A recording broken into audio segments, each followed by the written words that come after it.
The soul's secret pain. Why suffering isn't what it seems.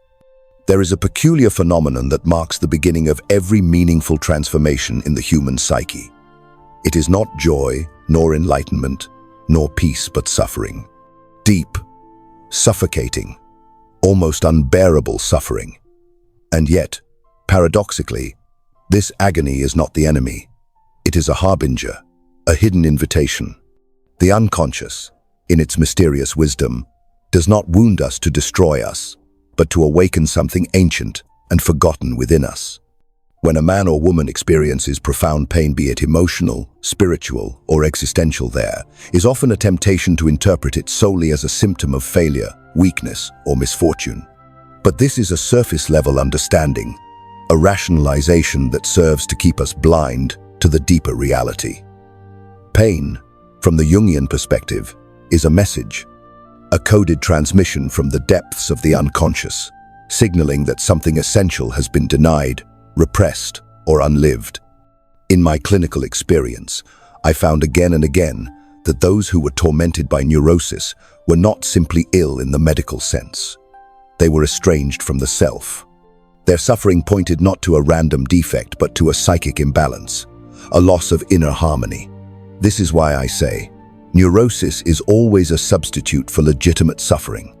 The psyche, when denied the opportunity to express its deepest needs, will find a way to break through, and it does so in the most dramatic ways through depression, anxiety, obsessions, or despair.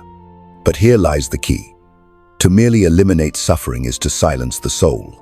The more courageous path is to listen to it, to follow it, even as it leads us through darkness.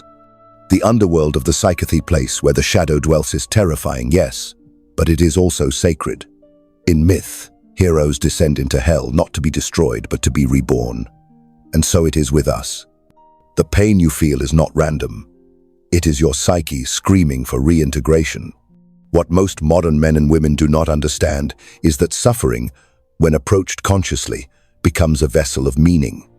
It becomes the crucible in which the fragmented pieces of the personality can be melted down and recast into something whole. There is no individuation without suffering. The self, the totality of the conscious and unconscious, is born only through fire. The ego, that fragile illusion of control, will resist this process with all its might. It will urge you to numb the pain, to run from it, to label it as pathological. But to do so is to miss the sacred opportunity hidden within the wound. As the alchemist taught, in the blackness of the nigredo lies the seed of gold. The night of the soul is the precondition for the dawn of the self. So when suffering visits you, do not ask merely how to escape it. Ask instead, what truth have I not lived? What part of my soul has been banished into the unconscious? And most importantly, what must die within me for something greater to be born? Beneath the mask, the persona you don't know you're wearing. Every individual, in order to survive within the constraints of society, constructs a mask. This mask is not a deception in the moral sense, but a necessary adaptation, a compromise between the inner world and the outer collective. It is what I have called the persona. Yet the tragedy lies in this. Most people are unaware that they are wearing one. And even more perilously, they have mistaken the mask for their true self. Imagine a man who has spent his entire life playing the role of the strong leader, the provider, the protector. He receives admiration, commands respect, and seems unshakable.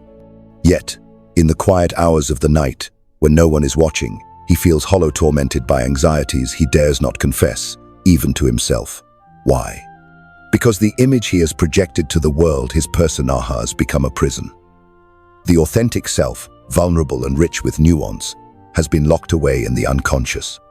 The persona is born not out of malice, but necessity. As children, we quickly learn which behaviors earn us love, praise, and acceptance. We sculpt our identity according to what the world reflects back to us. Over time, this reflection hardens into a mask. We become what others expect: dutiful daughters, reliable sons, clever professionals, charismatic performers. But with each layer added to the mask, something primal is buried deeper inside us. A voice that whispers, "This is not who I truly am." What makes this process so insidious is its subtlety. The persona does not announce itself. It feels natural, comfortable even. It gives us social credibility, a sense of belonging, and the illusion of self-knowledge. But illusions are dangerous. The more perfectly a person embodies their mask, the more they become alienated from their inner reality. They become psychologically rigid, emotionally detached, and existentially lost. I have seen it many times in my patients. The respected clergyman tormented by forbidden desires, the successful businessman overcome by inexplicable depression, the devoted mother plagued by a sense of meaninglessness. These individuals are not liars. They are not hypocrites. They are suffering from a fragmentation of the self, a conflict between the persona and the shadow, the image and the essence.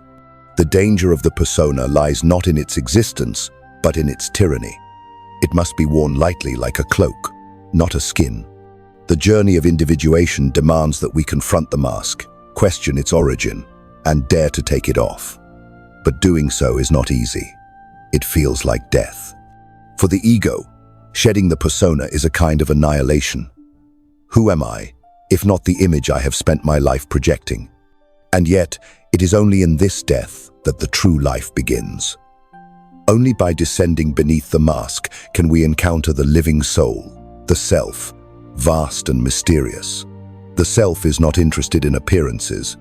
It seeks authenticity, wholeness, and truth. To reach it, one must pass through discomfort, contradiction, and often despair. So I ask you, who are you when no one is looking? What remains when the roles are stripped away, when the applause fades, and the mirrors crack? The mask may have served you well, but it is not your destiny. Your destiny lies in becoming what you have never dared to be, the totality of all you are, both light and shadow, conscious and unconscious, mask and truth. The forgotten mirror. Reconnecting with the unconscious.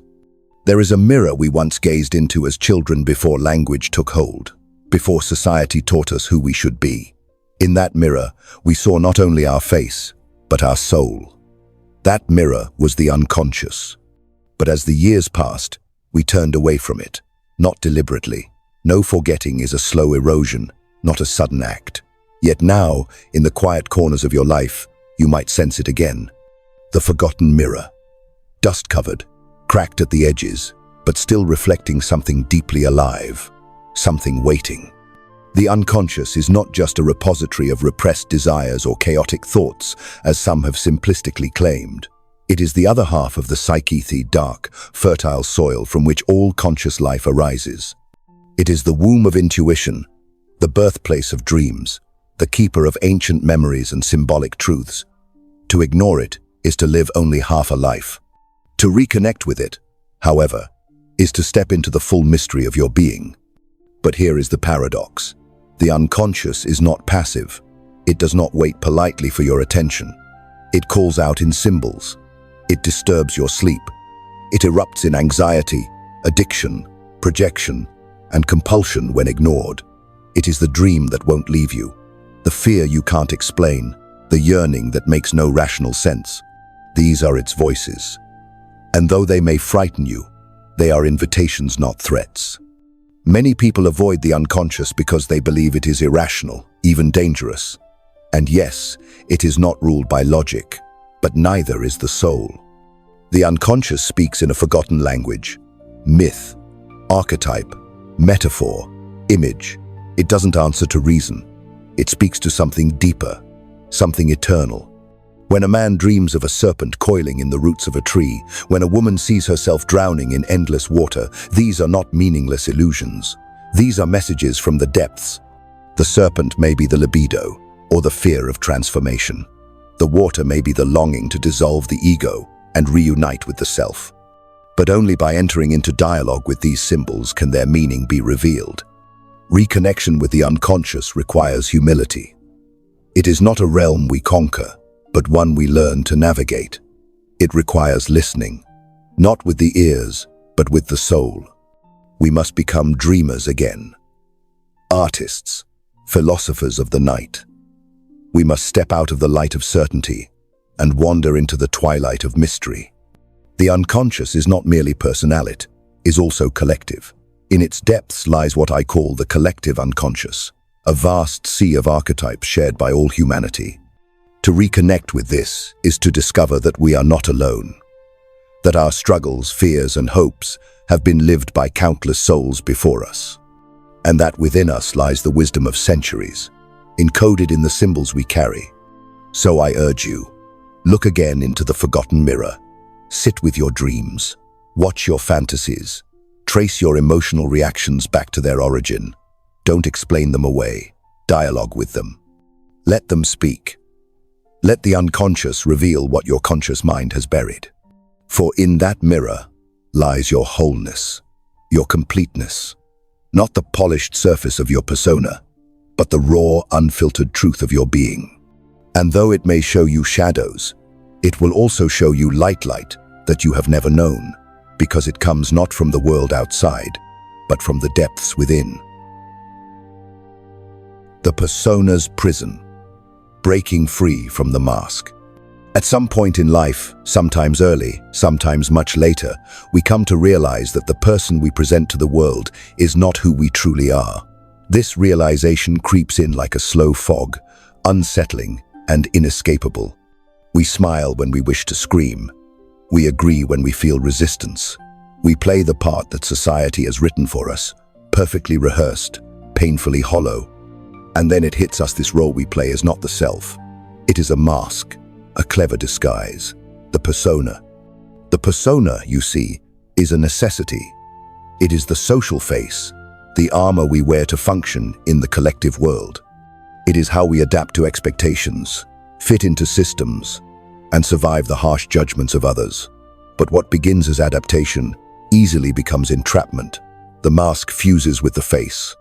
The performance consumes the actor, and thus we lose touch with who we are beneath it. This is the tragedy of the modern soul. Not that it suffers, but that it suffers silently, beneath layers of masks, roles, and false smiles. The persona, if left unexamined, becomes a prison. We become prisoners of our own image, terrified that the world might see what lies beneath, terrified even to see it ourselves. Ask yourself, who are you when no one is watching, when the lights go out, when your titles vanish, when your performance ends what remains? To break free from the persona is not to reject it entirely, but to recognize it for what it is, a tool, not a truth. The persona is not evil, it is necessary, but it must remain flexible, conscious. You must know when you are wearing it, and more importantly, when to remove it. Otherwise, you will become a stranger to your own soul.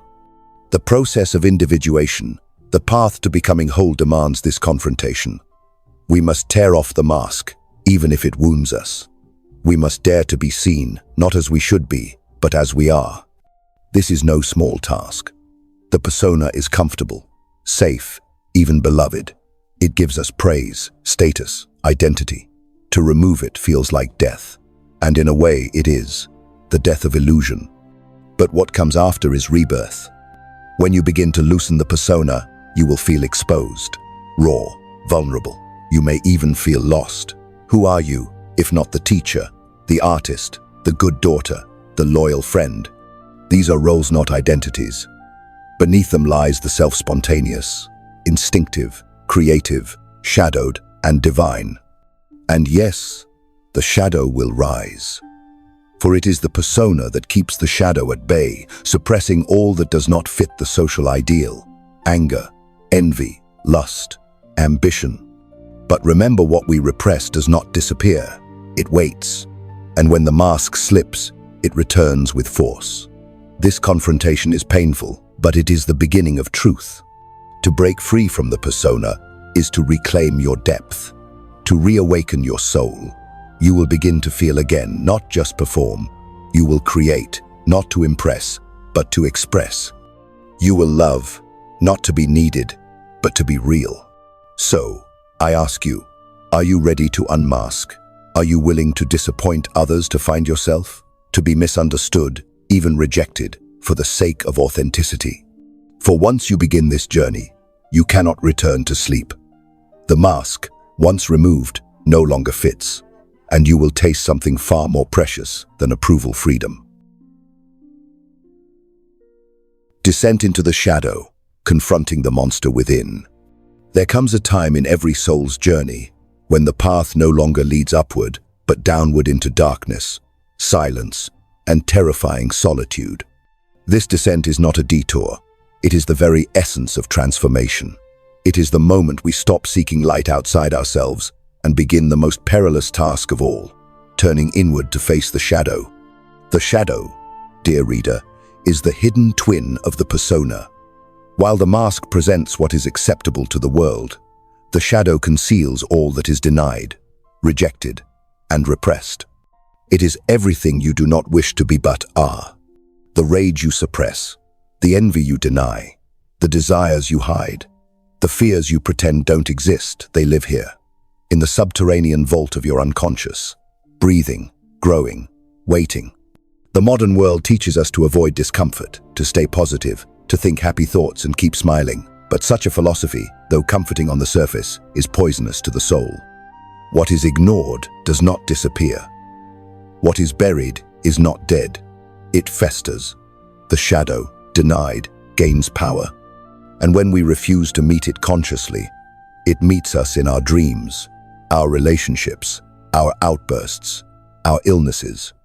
You may have already encountered your shadow perhaps in a moment of inexplicable anger, in a cruel thought you immediately tried to suppress, or in a sudden feeling of inferiority when faced with another's success. Do not dismiss these moments. They are keys, invitations to descend. To confront the shadow is to enter the underworld of your own psyche. It is to meet the monster that wears your face. The ancient myths knew this well. Odysseus, Theseus, Dante all descended into the depths before they rose anew. The dragon guards the treasure. The darkness holds the light. You cannot become whole until you embrace what you fear within. But let me be clear, this is no act of indulgence. To face the shadow is not to act on every impulse or justify destructive behavior. No, it is a sacred dialogue. You must sit with it, listen to it, learn from it. You must ask it why it exists, what it protects, what it hides. Often, you will find that beneath the anger lies pain. Beneath the envy, a sense of worthlessness. Beneath the arrogance, a terrified child. And here lies the paradox. The shadow is not merely darkness, it is potential. Within it resides the energy you need to become whole. The passion you suppress becomes your creativity. The rage becomes your power. The envy becomes your ambition. These are not evils to be banished, but energies to be integrated. Yet most flee from this task. Why? Because it is uncomfortable. Because it shatters the illusion of self we so carefully construct. Because it demands humility, honesty, and courage. But without this descent, we live fragmented live-shelf awake, half alive. I ask you now, have you dared to meet your own darkness? Not the sanitized version, but the raw, unfiltered chaos that simmers beneath your polite exterior. Have you asked your shadow what it wants? What it fears? What it remembers? For it remembers everything, every wound, every betrayal, every moment you were not allowed to be fully yourself. To integrate the shadow is not to become perfect, it is to become real. To walk this world not as a saint, but as a whole human being, light and dark, conscious and unconscious, divine and animal. The descent into the shadow is not the end. It is the beginning of authenticity, and only by embracing the monster within can you ever hope to tame it. The mirror of the world. Projection and the illusion of the other. There is a cruel trick the psyche plays on us, a trick so subtle, so seamless, that many live their entire lives without ever realizing they have been ensnared. It is the illusion that what we see in others is purely about them. That the faults we despise, the traits we admire, the enemies we fear, and the lovers we obsess over our external realities, independent of our inner world. But the truth is far more disturbing and far more liberating. You see, the unconscious does not only live inside us, it lives through us, and often it chooses to reveal itself in the mirror of the world around us. This is the principle of projection. What we cannot or will not face within, we inevitably see outside, and the world, being the perfect screen, reflects it back. You hate the arrogance of another? Look closely. It may be your own pride, long buried, now rearing its head in disguise. You're obsessed with someone's beauty or brilliance. Perhaps they reflect your own dormant potential. You are unnerved by someone's darkness.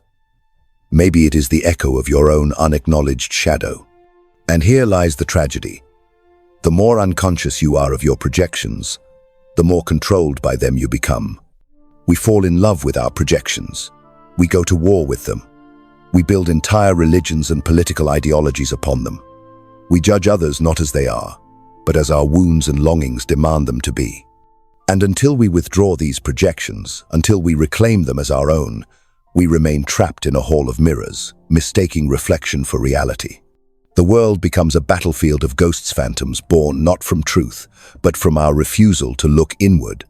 But what happens when you do look? When you dare to ask, what part of me am I seeing in them? At first, the answer will disturb you. For you will see that much of what you blamed others for was simply your own denied nature, seeking expression. The cruelty, the neediness, the desire for control, they live in you too. You are not as pure as you pretend. You are not as enlightened as you believe. This is the beginning of humility and of freedom. Projection, though deceptive, is not the enemy. It is the psyche's way of bringing the unconscious into consciousness. When something outside you triggers a powerful reaction, love, hate, awe, fear, that is the moment to pause. That is the invitation. For the soul speaks most loudly not in reason, but in emotion. Ask yourself, why does this affect me so deeply? What within me is being touched? In truth, every person you meet is a teacher, not because of who they are, but because of what they reveal in you. The enemy reveals your disowned aggression. The friend reflects your inner kindness. The idol mirrors your potential.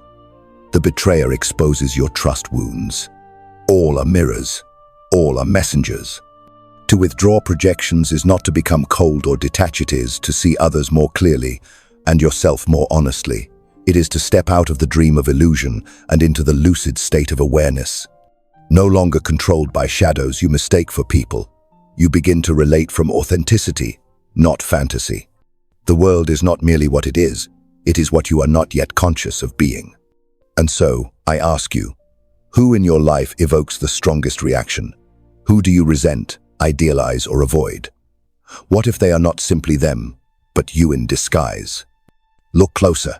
The mirror is waiting. The temptation of the persona, the masks we wear to be loved. Imagine for a moment that your life is a grand stage. You enter, the spotlight fixed on you, and immediately you begin to play a role. The world watches. It applauds the version of you that smiles on command, speaks with confidence, hides the trembling behind the curtain of composure. This role, this face you wear, is what I called the persona mask, fashioned not for deception, but for survival. It begins innocently. You smile when praised. You conform to be accepted. You suppress your true feelings to maintain peace. And in doing so, you begin to believe the mask is you. But the persona is not your essence. It is a compromise, a transaction between the individual and society. It says, if I behave this way, I will be loved. If I look like this, I will be safe. And so, piece by piece, you trade authenticity for approval. The danger is not in having a person or all need one to navigate the world, but in becoming it. When the mask fuses with the soul, you lose touch with your true self. You become a hollow echo of what others want you to be, not who you truly are. The artist buries their vision. The rebel silences their truth. The sensitive soul pretends to be invulnerable. But the psyche does not tolerate lies forever. Eventually, the true self begins to rebel. You feel numb, empty, disillusioned. You achieve what you once thought would bring you joy, status, praise, admiration, only to find a haunting void behind it. That is the soul knocking. That is the self demanding its return. To reclaim it, you must have the courage to take off the mask. This is terrifying, of course. What if the world no longer loves you? What if your truth is too much or not enough? But freedom does not come from being loved for who you are not. It comes from standing, exposed and unmasked, and saying, "This is me. I am flawed, but I am real." Only then can you love and be love in truth. So I ask you, what mask are you wearing today, and what might happen if you took it off? Synchronicity, the dance of meaningful coincidence. Imagine, for a moment, standing on the edge of chaos, where the fabric of reality seems to ripple with strange harmonies. You think you see a pattern, not one dictated by cause and effect, but something far more mysterious, a dance between the inner world and the outer. This is synchronicity, a phenomenon that challenges the very foundation of our understanding of time, space, and causality. It is the meaningful coincidence, the uncanny alignment of events that defies logical explanation. The moment when your thoughts, dreams, or feelings seem to ripple out into the world and return as signs, symbols, or encounters charged with profound meaning. Why does this happen? What secret dialogue is unfolding between your psyche and the cosmos? The answer lies not in the realm of material causality, but in the realm of archetypes, those primordial images and patterns residing in the collective unconscious. These archetypes manifest both in the inner psyche and in outer events, creating a bridge between mind and matter. Synchronicity is like a hidden language spoken by the universe. It's a whisper from the depths of your unconscious, revealing guidance, warning, or confirmation. To the rational mind, it may appear as mere chance, but to the awakened soul, it pulses with significance. Yet beware. The seduction of synchronicity can also be dangerous. To see meaning where there is none leads to delusion. The challenge is to discern true synchronicity, the moments when the inner and outer worlds align authentically, breaking the boundary of chance. When you experience such moments, you are invited to pause, to reflect, to listen. These are turning points, cracks in the facade of everyday reality where destiny and free will converge. Can you trust these mysterious signs? Can you learn to read the cryptic language of your soul? To embrace synchronicity is to acknowledge that beneath the chaos of existence lies a hidden order, a secret conversation between your soul and the universe. Individuation, the sacred journey to wholeness. At the heart of every human life lies a sacred questone, not for fame, wealth, or power, but for the discovery of the true self. This journey, which I call individuation, is the unfolding of the soul's deepest potential, the process by which the fragmented self is reconciled and made whole. It begins in darkness. You stand at a threshold, confronted by the shadow, the sum of all that you deny, repress, or fail to acknowledge within yourself. This shadow is not an enemy but a mirror, revealing your hidden fears, wounds, and desires. Individuation is not a path for the faint of heart. It demands courage to face the inner abyss, to encounter the anima or animus, the contrasexual aspects of the psyche, and to grapple with archetypal figures that embody your deepest conflicts and yearnings. But why embark on this perilous journey? Because without it, life remains a fractured existencia, dance of illusions and half-truths. Through individuation, the ego, your conscious identity, becomes aware of its place within a vast psychic totality. You begin to recognize that your persona, the social mask, is but a facade. The true self is a mystery that can never be fully grasped, only approached. In this process, you may experience visions, dreams, and moments of profound insight, glimpses of the divine within. The journey is cyclical, never-ending, as the self continuously unfolds in deeper layers. Individuation leads to a paradoxical freedom, the freedom to be who you truly are, beyond societal expectations and inner constraints. It is the sacred alchemy of the soul, transforming leaden consciousness into golden awareness. Will you answer the call to wholeness, even if it means walking through darkness to find your light? The abyss within, confronting the unlived life. There is a whisper in the soul, often unheard beneath the noise of daily life. It speaks of paths not taken, dreams left untouched, truths buried beneath duty and fear. This whisper is not merely nostalgia, it is the voice of the unlived life. Each of us carries within an abyss, a vast psychic landscape of choices we did not make, selves we did not become. And though we turn away, this abyss waits. It watches us in moments of quiet. It calls to us in the silence between heartbeats. You may think you have escaped it by achieving, by pretending, by staying busy, but the psyche forgets nothing. What we do not live out consciously, we meet again in fate. That which we repress returns, often in shadowed forms, through depression, neurosis, midlife crisis, or strange compulsions we cannot explain. You may feel haunted by a sense that life is slipping through your fingers, even as you outwardly succeed. This is not failure, it is a summons. The unlived life is not gone. It resides in the unconscious, like forgotten seeds waiting for rain. But to retrieve it, you must descend. This descent into memory, into regret, into buried desires, what I have often called the night sea journey. It is the mythic voyage inward, where one must face the ghosts of forsaken dreams. What did you once love but abandoned? Who were you before the world told you who to be? These questions are not philosophical luxuries. They are keys to psychic integration. The process is painful.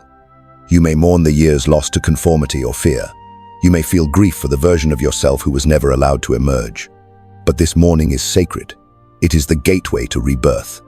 To confront the unlived life is to reclaim your soul. You are not too late. The unconscious is timeless.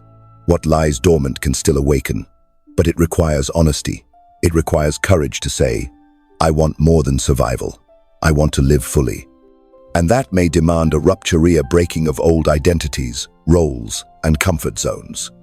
So I ask you, what part of you remains unlived? What passion, truth, or calling have you buried? The abyss within is not your enemy. It is your map home.